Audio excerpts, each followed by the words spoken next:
Hey friends, welcome back to Rita Talks. I'm Rita, and on this YouTube channel, I just share some of the thoughts, ideas that I've been thinking about, some of the things that have been going on in my life. And in today's video, I have quite a few topics that I want to talk about from some of the experiences that I've had today. Well, some of the things that I've encountered, some of the things that I read, some of the things that I listened to. Just a beautiful Sunday filled with lots of ideas and a lot of learning. So I'm excited to share with you some of the cool things that I've encountered. And yeah, let's get into it. So the first thing that I wanted to discuss was basically an idea that I came across Adam Grant's book, Hidden Potential. So this book, I've been talking about it in a lot of the most recent videos. It's just so good, man. I'm learning so much from this book. It's so relevant. It hits just the right spots for me in terms of information. And basically the topic that I got super excited about this morning was this idea of group intelligence and basically what makes groups successful. And basically, spoiler alert, is it's not the individual IQ of people. So basically, individual IQ does not translate into group IQ. So individual intelligence does not translate into group intelligence. And I just thought that was so good. Like just the way that he talked about it. It was really, really good. And basically, it's something that I've been noticing at work and stuff like this. It's not having the smartest people that like it's not basically the way that he goes about this is that he talks about it is that only a very small percentage of groups are actually more intelligent than the sum of their parts, and most of the time groups are actually less intelligent than the sum of their parts. So it means that your performance gets worse in groups because of some very specific factors. And basically he was trying to figure out what are the factors that make it so that basically some groups performance is better than the sum of individual, like much higher than the sum of individual performance. And basically, long story short, the critical factor is the pro-social ability of the group members. And actually it turns out that a group is only as good as like basically the performance of a group is determined by the pro-social ability of the least pro-social person in the group. So basically it's not enough for a group to have a lot of pro-social people. Everyone needs to have a bare minimum of pro-social skills for the group to be to perform in an exceptional way. And just having one person who does not meet those criteria for pro-social abilities degrades the whole of the group's performance, regardless of like the level of pro-social activities of the other people that are in the group. And I just thought that was, wow, so fascinating, because it kind of reminded me of this idea of bad apples that I think Daniel Coyle was talking about in his book, The Culture Code, and basically on the importance of eliminating bad apples, because they really do like turn the whole batch of apples bad. So just having one bad apple has a disproportionate impact on the group. And so that's why it's really, really important. Like that's why you see all of the greatest founders and leaders talk about the importance of hiring, and you see them taking hiring very seriously, so seriously that they actually do it themselves. So Elon Musk interviewed every single one of, I think it was SpaceX's first 3,000 employees, which is absolutely insane. And that just goes to show the importance of the people that you choose, and basically the importance of hiring the right people and of choosing the right people to surround yourself with. And so basically it boils down to the ability to collaborate with others and basically figure out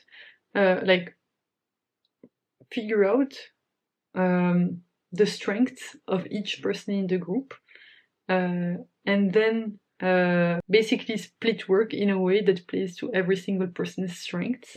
And so that's where pro-social ability comes into play, like being able to figure out, okay, this person has a special talent for this, and then somehow figuring things out together. And just the ability to collaborate with other people is invaluable.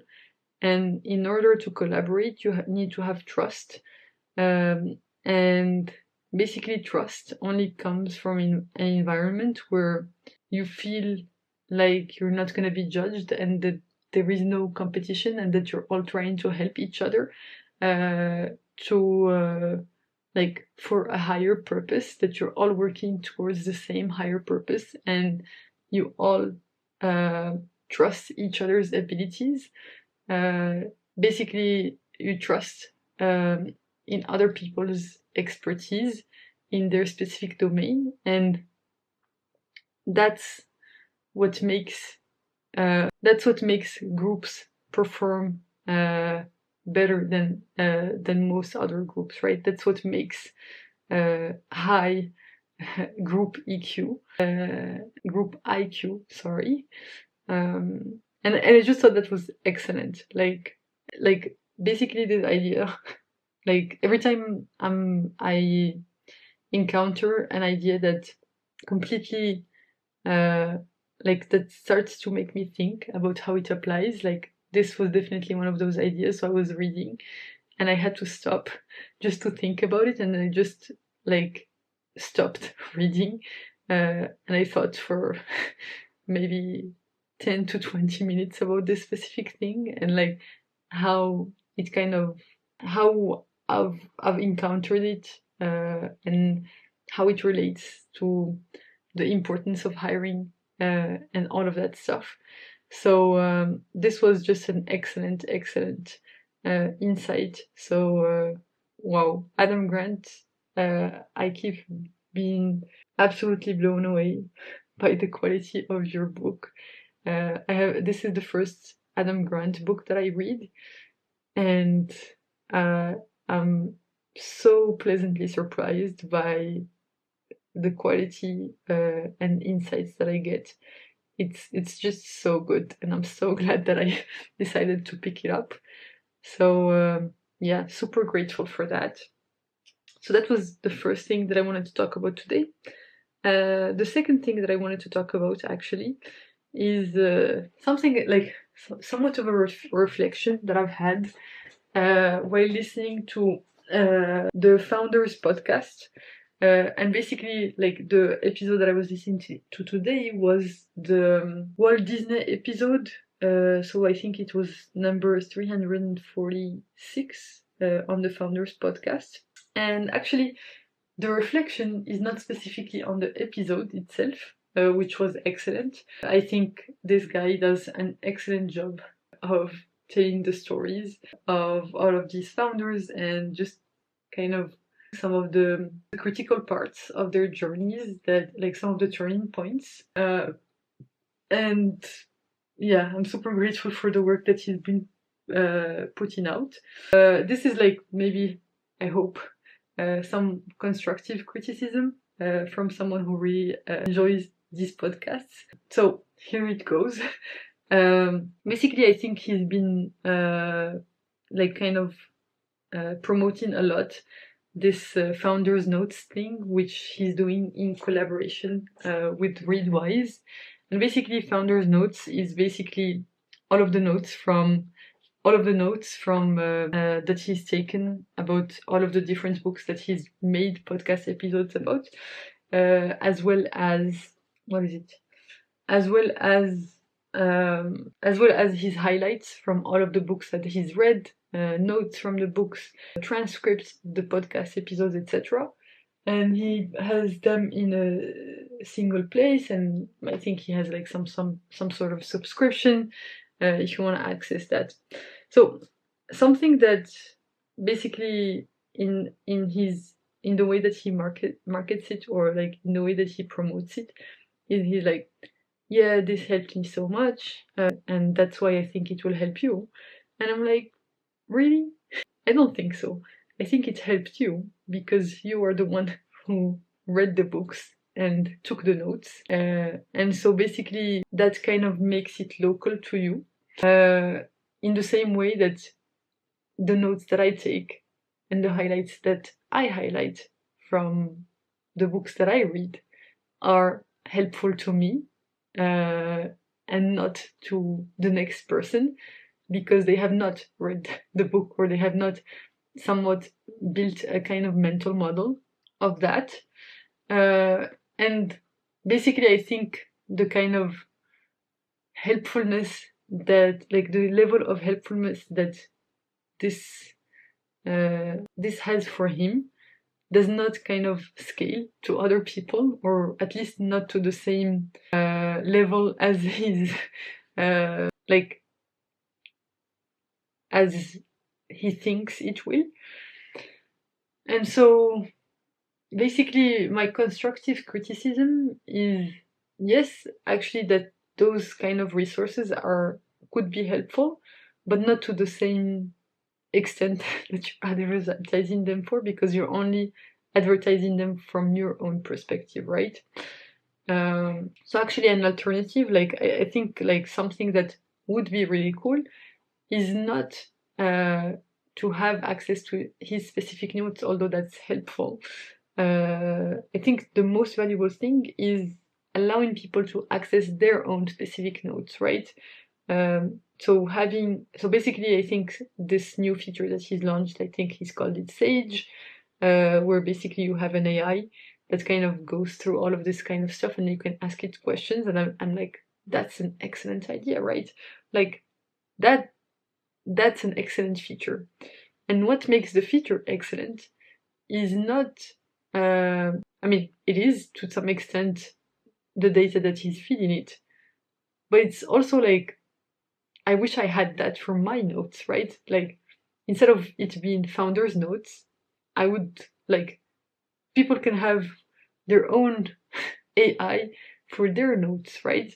For the stuff that they've gone over, and that will be 10 times more helpful than an AI on what other people have read, and stuff like this. I don't know if it makes sense. I have like this freaking insect.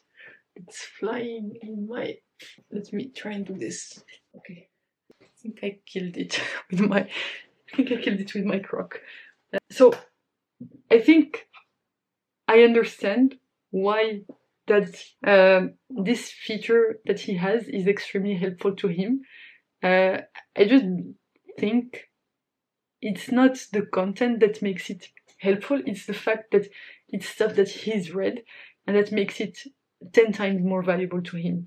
And so what would make this feature more valuable for me is if it went through my own stuff, the stuff that I've read and all of that stuff. And I think this is something that Readwise should develop, just basically the ability to have, like for every Readwise user to have their own individualized AI that can go through all of their data and basically give them insights and like help them gather insights from their own data that they've themselves curated.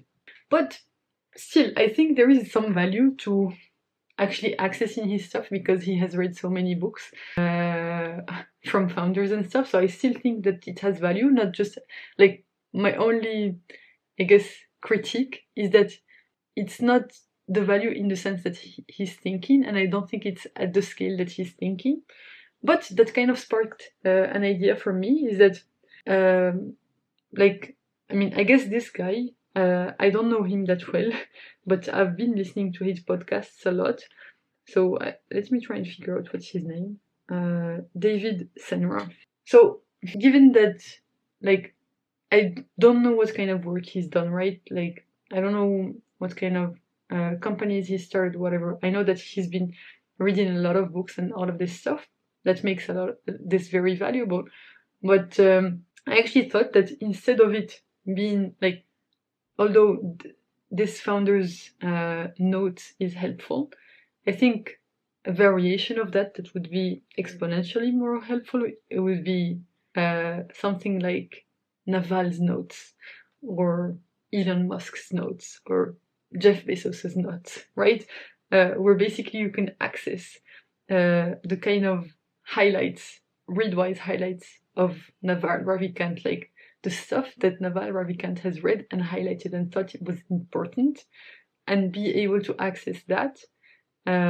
Because basically his thinking is basically sparked from the content that he's consuming. So if we had a way to kind of go through the source and see where that inspiration is coming from, like the kind of books that he's referring to, the kind of books and ideas that he found interesting, 100%. And the only the reason that, for example, Naval is someone who would be this would be perfect for him, is just because of the reputation that he's built. And I think, of course, David Senra, so the Founder's Notes podcaster, I think, I mean, maybe he is, like, I'm not trying to, I don't know, kind of undermine his work, not at all, because it's like genuinely one of my favorite podcasts.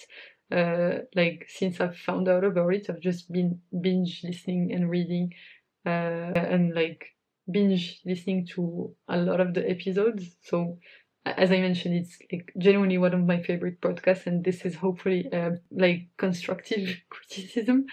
But for me, I don't feel like he has enough practical experience to warrant that, right? Like, I don't think he's built any businesses, or maybe he has and I'm not aware of this. And I don't think he's basically just kind of curating the data, which is also very good, right?